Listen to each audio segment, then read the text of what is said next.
Hello, everyone. Thanks for listening to Wake Up, Look Up, a podcast where we connect events happening in real time to the gospel of Jesus Christ.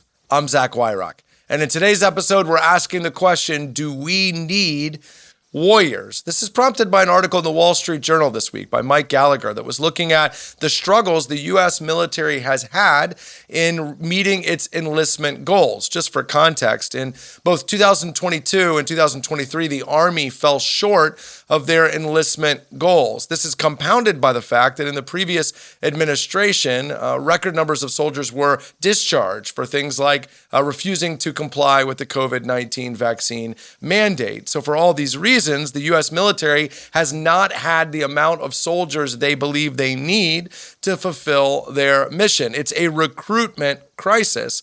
And Mr. Gallagher, in his article, was looking at the way the U.S. military has gone about recruiting and actually arguing for a new approach. In the last few years, what the military has focused on is their benefit package. Like other employers, they offer education credits and retirement benefits. But Mr. Gallagher's arguing that those are not sufficient because a lot of companies argue or offer those things. The difference is you don't get shot at if you work there. So what he's saying is, why not just own it? Why not go a little more the traditional route, talking about honor, talk about combat, talk about danger, talk about risk. Make the whole point that we're looking for the toughest, the bravest, the most intense. Make it the ultimate test of honor and love of your country. Even own the fact sometimes where you live isn't great, the food you eat isn't great, but it's so worth it. When I was reading this article, it made me realize that sometimes as a culture,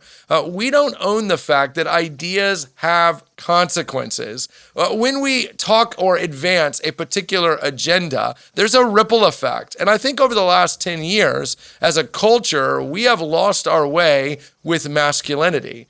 We have made all of the emphasis on masculinity about the negative aspects of it. And certainly there is a such thing as toxic masculinity. Anything, if you push it too far, is going to have damaging effects. But if all men ever hear about are the ways that being a man are bad, is it any surprise that in a generation, they no longer find things like love of country or honor or duty or even danger to be compelling? They've been told these things appeal to the worst parts of them. That's why we need a reclamation of true masculinity. By the way, that's not just a cultural thing, it's a biblical one.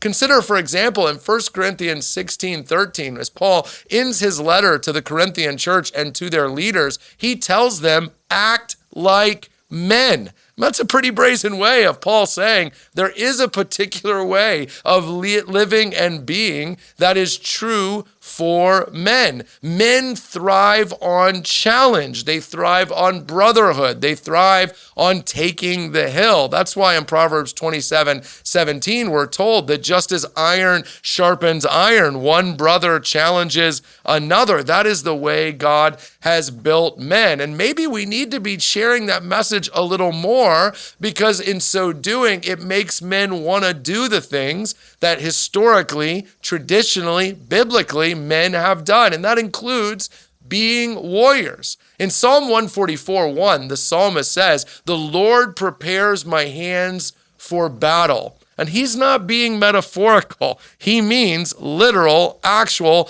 medieval style battle. That's because he understood that God has called men to protect, men to defend. This is what Nehemiah says in Nehemiah 4:14 when he gives the rallying cry to the men he's leading to rebuild Jerusalem. And he says, you're going to fight today. You're going to fight for your wives, for your daughters, for your sons, because that's what it means to be men. This is just one symptom of a larger problem. Men need to hear all the great ways they image God, not just all the ways they need to do and be better. I think if we will regain a positive view of masculinity, not only will we see people showing up for things like the military, we will see our culture be elevated as a result. Do we need warriors? Yes. Do we need healthy, godly men who act like men? Yes. Let's begin praying and speaking about them in that way.